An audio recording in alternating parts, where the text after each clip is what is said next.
특히 여성의 경우에 질세정제를 열심히 쓰시는 경우가 있습니다. 깨끗하게 관리하시려고 하는데 그러면 오히려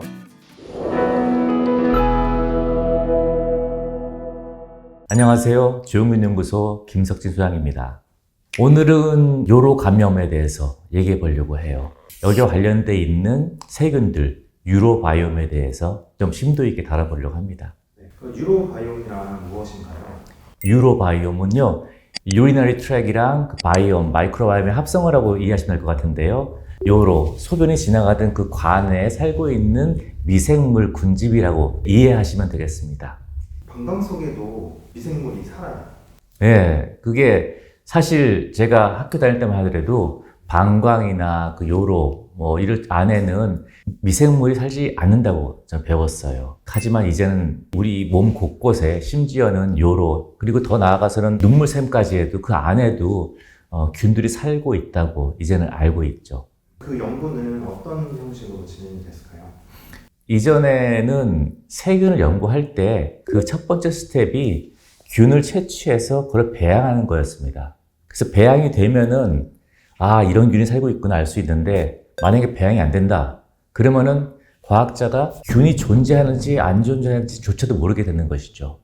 근데 우리 몸에 살고 있는 균들의 대부분이 산소를 싫어하는 균들이에요. 그래서 채취를 했을 때 금방 죽어버리기 때문에 배양이 잘 안 되죠. 즉 배양이 잘 안 되는 균들은 과학자들이 인지하지 못했고 그렇기 때문에 방광이나 요로에는 균이 존재하지 않는다고 생각했는데 이제는 배양을 하지 않고 이제는 DNA 분석이 대중화되면서 마이크로바이옴과 마찬가지로 유로바이옴, 즉 요로에 살고 있는 균들도 균 자체를 살아있는 균을 공부하는 게 아니고 이들의 DNA를, 유전자를 분석해서 보는 것이기 때문에 그들의 존재와 그들의 기능에 대해서 이제 알게 된 것이죠.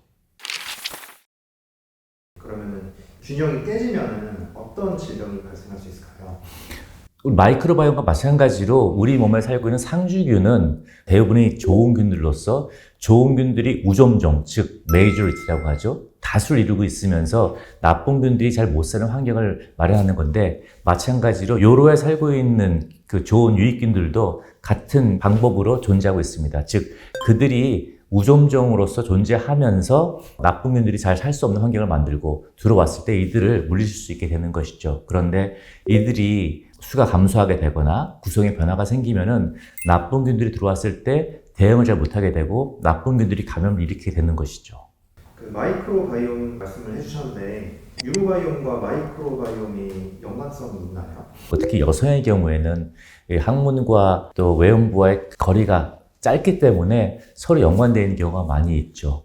다행히도 여성의 요로, 남성도 포함해가지고 좋은 균들이 이미 살고 있기 때문에 나쁜 균, 예를 들어가지고 대장균 같은 것들이 침입하는 것을 예방해 주는 게 일반적 건강한 상태에 존재하는데 이 유로바이옴의 건강도가 깨지거나 즉 밸런스가 깨지게 되면은 대장균이 들어가서 문제를 일으킬 수 있는 여지가 높아지게 되는 거죠.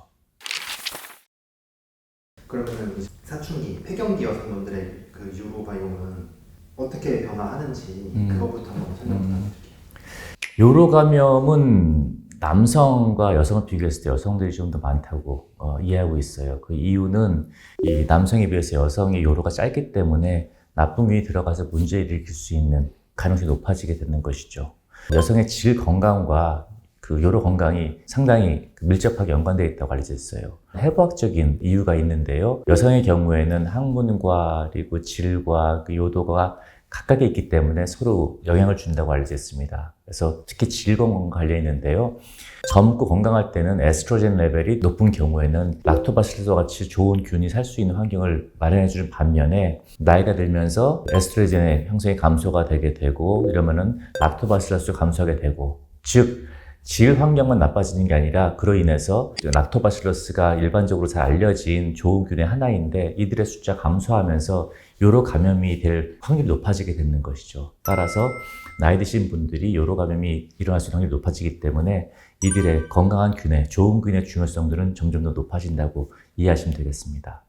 그러면 노인분들의 요로바이옴은 어떤 특징이 있는지 설명 부탁드립니다. 나이가 든다는 것은 단순히 피부만 노화라는 게 아니고 우리 장도 늙고 장 환경이 노화가 되고 그렇기 때문에 장에 살고 있는 유익균의 수도 감소한다고 설명을 드린 적이 있는데 유로바이옴도 마찬가지입니다. 이 환경이 열악해지기 때문에 노화되기 때문에 거기에 살고 있는 조응균의 수가 감소하게 되죠. 따라서 나이가 들게 되면은 감염에 취약하게 되는 게 하나가 있고요. 요로 감염에 대해서는 또 특별한 게 있는데 방광이 있고 소변을 붙잡고 있는 근육 있지 않습니까? 오줌을 참고 있을 때는 그 근육이 꽉 잡고 있는 건데 이런 그 근육들이 노화가 되면서 이제 느슨해지게 되죠.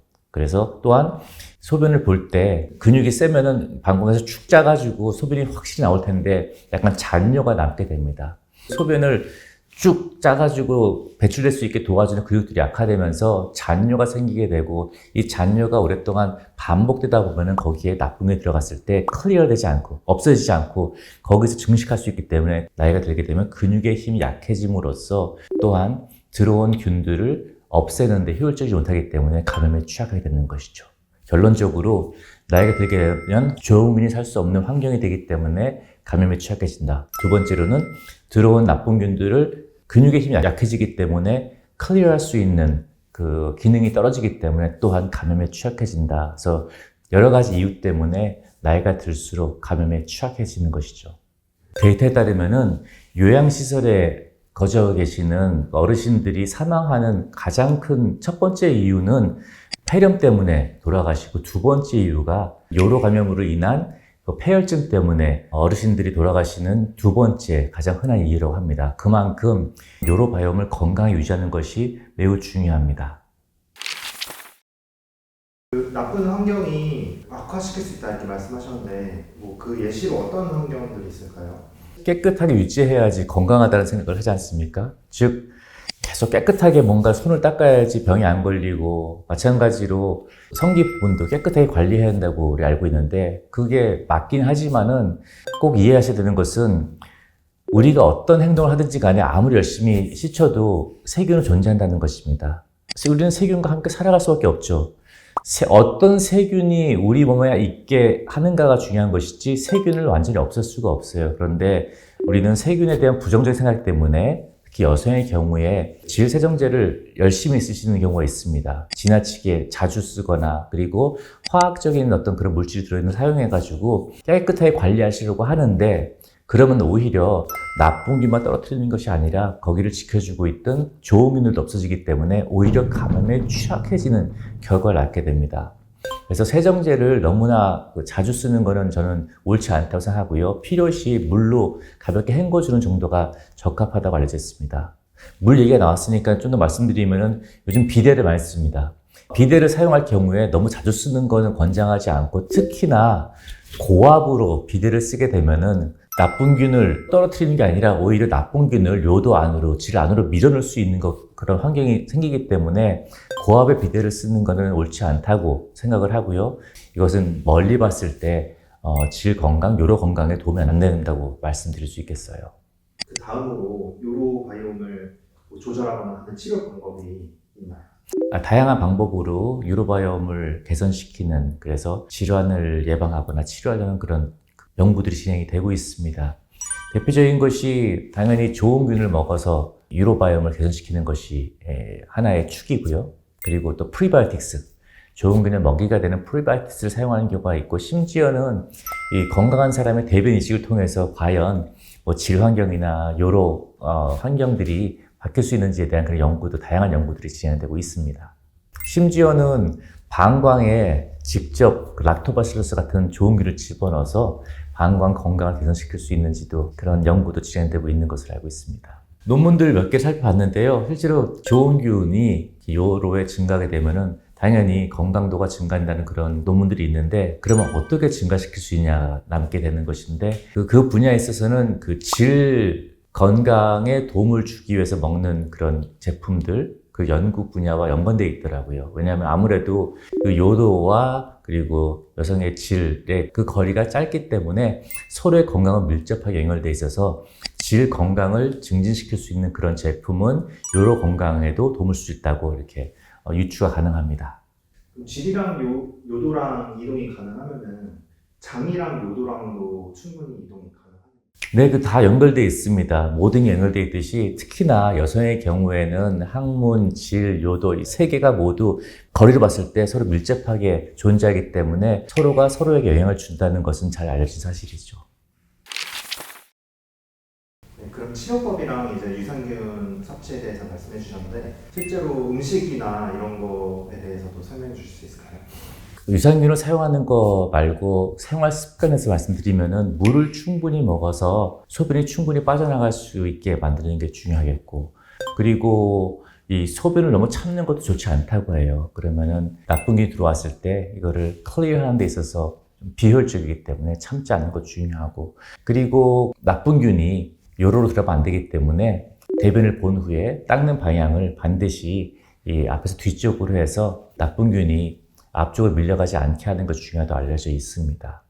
그 유산균을 직접 섭취하지 않더라도 섬유질이 많은 음식을 섭취해서 장 내 유산균이 많게 만들어주고 질 내 유산균이 많게 만들어주는 것도 바람직하고요.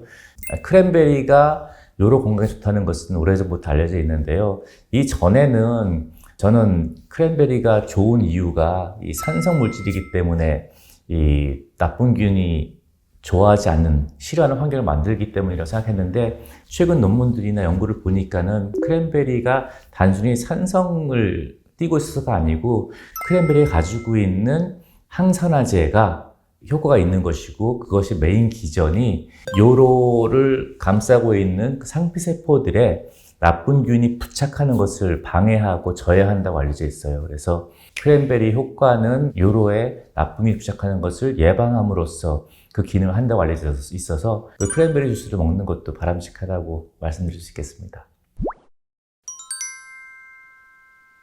오늘은 소변이 지나가는 길을 구성하고 있는 요로, urinary tract에 대해서 알아봤습니다. 특히 거기에 살고 있는 유로바이옴이라고 해서 그 요로에 살고 있는 미생물에 대해서 알아봤고요. 이들이 건강에 미치는 영향, 그리고 이들의 밸런스가 깨졌을 때 어떤 문제가 있는지, 더 나아가서 이것을 건강하게 지키려면 우리는 무엇을 할 수 있는지에 대해서도 알아봤습니다.